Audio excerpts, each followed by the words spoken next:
I think that what I've tried to focus on more is the primary markets more now, and the markets that have a very good population and rental growth.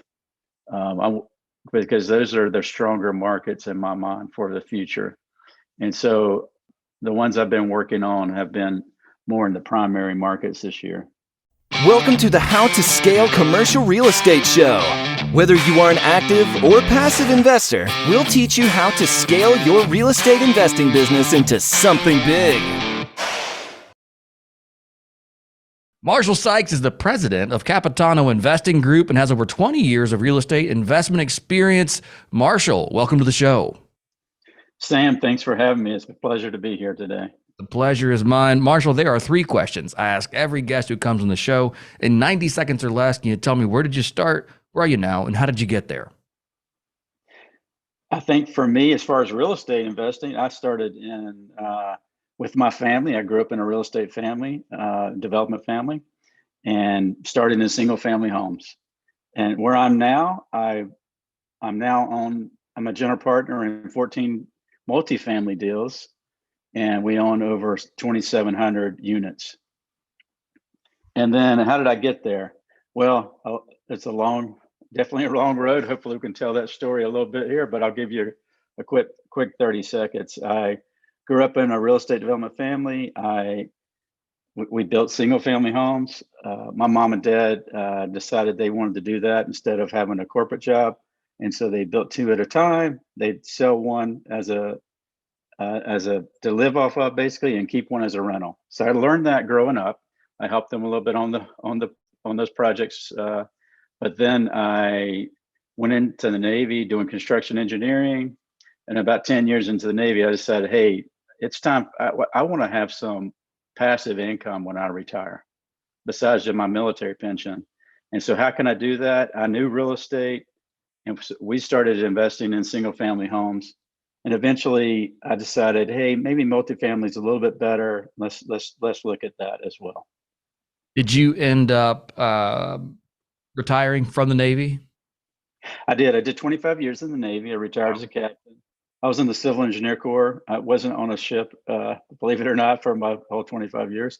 I built and maintained military bases, basically. I was in charge of the planning, design, and construction of new projects.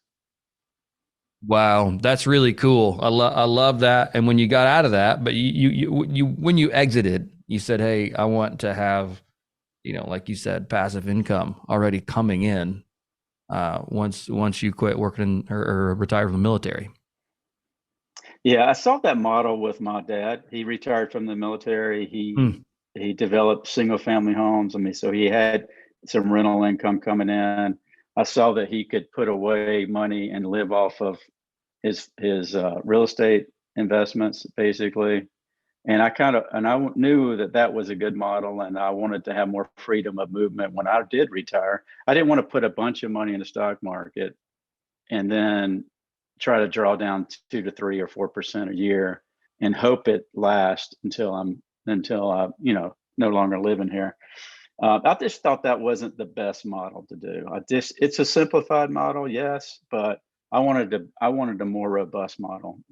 I love it. I love it. So you came out of the military, started investing in single family homes, and then at some point you said, all right, there's got to be a better way. What was that moment, or was there an economic change, or I guess what was the light bulb moment when you said, I'm gonna go do this a little bit differently? Yeah, so I retired after 25 years in the Navy, and then I worked in the oil and gas business, and I was actually living in the Middle East for several years. And I had a little bit extra time on my hand, so I decided, hey, let me evaluate our investments, our single family homes. So I started doing that evaluation, just looking at the math, understanding what the markers are, the targets you should be getting on your return on investment, but not only the return on investment, but the return on equity of what you have in a property as well. So I looked at all that, and I realized, okay, the return on investment probably is 5 to 10% on a single family home, but as far as the just being able on a return on equity, it's probably 3%. And I just thought there's got to be a better way for that. And so I started. So I kind of had that in the back of my mind. And then I moved back to Houston a few years ago, and when I was living in Houston, and my colleague at work started talking about syndications, and I had never heard of syndications. And I thought, okay, I want to get involved in these multifamily syndications. It seems like a great thing for me. And somebody else had reached out to me too through LinkedIn and talked about it. And I thought, okay, so I started doing the studying up on it. I learned about it. I decided, hey, I'm gonna do three investments in this, but I'm gonna do it with three different sponsors in three different markets, so I could kind of test those out and see what I liked about it, and what worked, as far as market and sponsors are concerned. So that's kind of how I got going in it. What year was that? That was 2019. So I 2019. came back in 2018, back to Houston, and then I started really investigating it a lot. It's funny thing about it is I wanted to get in multifamily back in 2009 because I had just finished building 10,000 units of barracks at Camp Pendleton. Wow. And a barracks is basically 400 men or men and women that are living in a single facility with 200 rooms, 200 units, and all the amenities are similar to a multifamily development. So I'd already kind of gotten a taste for that. And in Southern California, that's where I was at the time. They were building a lot of multifamily at that point as well. But I just didn't understand you could do that as an individual. You could partner with others and do syndications. I had just not heard of that. I thought just corporations could do that. Right. It is amazing.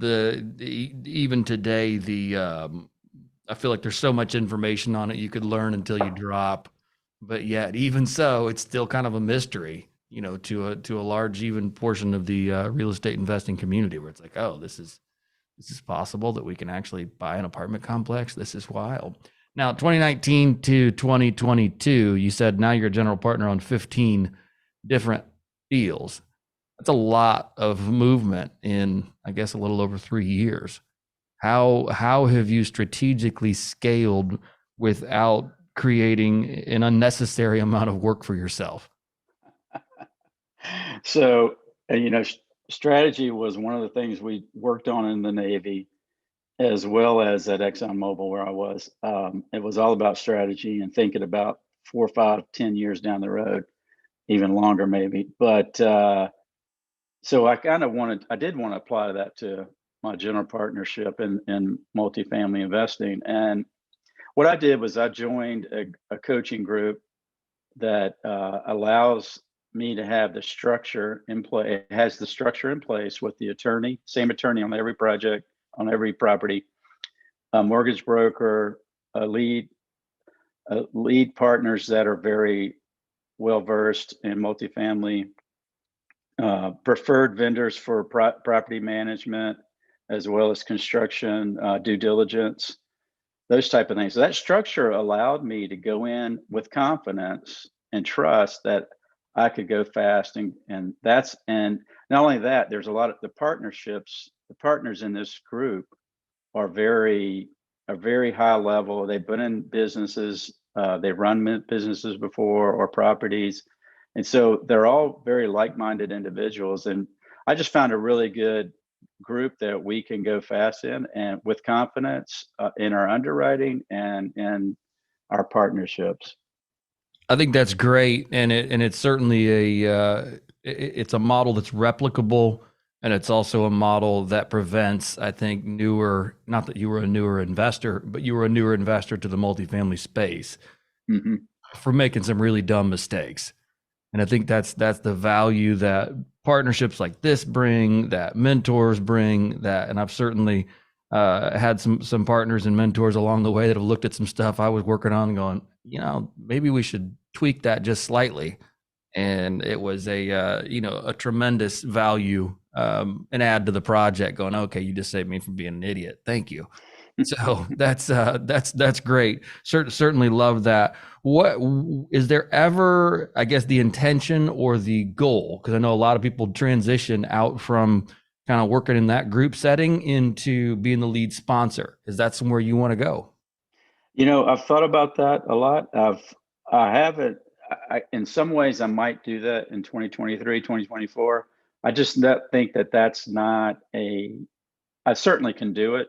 Yeah. Do I want to do it is really where I'm at. So that's kind of the space I'm in. Do I want to? Because once I do that, I know it's full time. Right. It's you're fully not just fully committed. I'm fully committed already, but full time that you're going to be responsible for the whole project.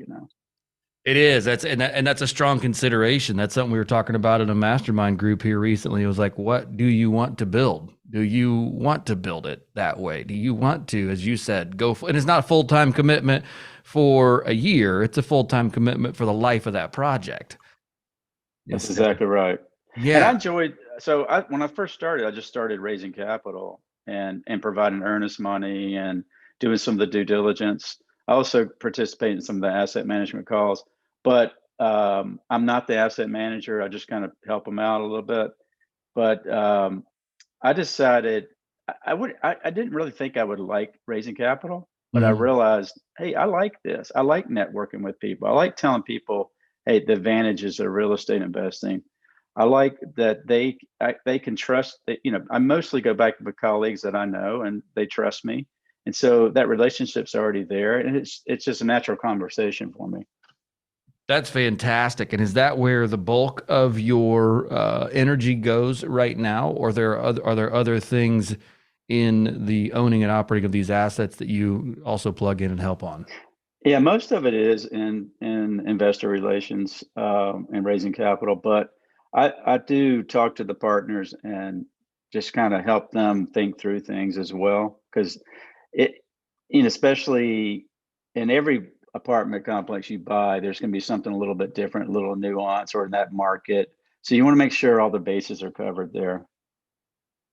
What do you see? Let's talk about markets maybe for a minute. Multifamily. We're recording this, and I like to say this out loud because I don't know necessarily when this will get published. Next 30 to 45 days probably. But today is November 1st, 2022. Let's talk about the market for a minute and maybe the multifamily space in general. What are you seeing and what are your partners seeing in the space right now? And kind of what's your overall sentiment? Well, what I'm seeing is it's a little bit different than it had been in the last 6 months. There's a lot more properties that seem to be available or are easier to get. I think it's a buyer's market, more of a buyer's market now than it used to be. I think that what I've tried to focus on more is the primary markets more now, and the markets that have a very good population and rental growth. Because those are the stronger markets in my mind for the future. And so the ones I've been working on have been more in the primary markets this year. Is there, I heard this recently from someone where they said that they are no longer underwriting any rent growth. Are you guys still able to underwrite rent growth in the markets that you're looking at, or what's your strategy there? Yeah, certainly you can underwrite rent growth. I think especially in a market like Jacksonville, which is what we're working on right now. But we've closed 2 properties this year already there, and we have another one now. But the rent growth there has been 17, 18% year over year. So you can certainly, if our apartment isn't charging that, hasn't done that rent growth yet in that apartment, those lease outs. When you're doing your underwriting, you want to do it conservatively, right? So the first year or right off the bat, you might get a little bit of bump, or after you did renovations, but you don't want to, for the next 5-6 years, you don't want to have a major rent growth. I would say down to 3 to 4% per year, right? Not 10% a year. That's just not sustainable, right? Normally. No, it's certainly not. And I'm always curious what people are seeing. And of course, that's market dependent too. The real estate is local phrase is, there's no such thing as a national real estate market. So that's really interesting. And that was kind of the the method, when I first started learning about commercial real estate, syndications, multifamily, it was like, okay, 2 to 3%, maybe 4, depending on the market, was pretty standard. So, I mean, that sounds like that's where you guys are still landing, even a market that could potentially support much higher rent growth than what you guys are underwriting. So that's awesome. Let's talk strategy, since strategy is one of the things that you guys really focused on there in the Navy as it pertains to your investor relations. Is there a method that you employ? Is there a guideline that you've set out for yourself where it's like, okay, every 30 days I reach out to anything on those fronts? Well, what I've tried to do is set up my kind of multifamily 101 investing to make it easy for an investor to come in and say, "Hey, this is what it's all about, Hmm. and if you're ready to go to the next level, we'll talk to the next level." So I want to give them a quick introduction with it, and then when they want to go to the next level, they're usually ready. Most of my investors are similar to me. They were construction managers or property asset managers in the Navy or other fields like that, and so they understand kind of that part of the business, but they might not understand what investing is all about for on the I guess the methods of how you invest and stuff like that. When you say multifamily 101, is this a course you've developed? Is this a something online where they can get through and work their way through it? Or is it something where you just coach each individual investor through that process? Usually I'll have a conversation with each new investor and kind of go through that, but not necessarily do it on the slides. But I developed a presentation that I give them at the end of that conversation, where they can go back and look at more information on it. Okay. Okay. That's awesome. And that's something that you've put together that is, exclusive to you and your investors. How did you know what to include in that? Well, you know what? So back in 2019, I decided, hey, if I want to know this business and I want to be a general partner, I need to understand. So I did a lot of education on it. I listened to a lot of YouTube videos and podcasts. I also read a lot of books on it. And since I had a real estate background already, it helped a little bit with that. And so that's kind of where I got going. Also, when I joined the coaching group, we had an education process as well. Got it. That is awesome. What would you say if you were to rewind 3, 4 years as you transitioned into commercial real estate? What would you say is one thing you feel like you've done really well that other maybe newer investors should emulate? I think I think I've learned what I learned on big projects in the Navy and at Exxon is that you got to have a structure, and your team has got to be able to cover all the bases. Hmm. And I would say if I was talking to somebody who wants to join this and do a general partner, I would say they need to join other partners that have a robust system in place that they can cover all the bases, the financials, the renovations, the asset management, um, just finding a good market, doing the investigation in a market, working with people, investor relations. You got to find teams that can cover all those bases. Right. Absolutely. And if you were to go back, is there anything that you would do differently that might help our investors avoid repeating the same mistake? I think some of my probably initial partnerships, I probably didn't ask enough questions about the asset management because and the operations. I mean, we always hire a third party property manager that knows the area, but sometimes that doesn't always work out. Depends on the person they might put in there. May not be the right person. It also, I think, if you have a one man show doing a partnership, kind of the one person doing the lead, and they're trying to asset manage a property they just bought, as well as find new properties and underwrite new properties and go visit those properties, it doesn't work as well as it could.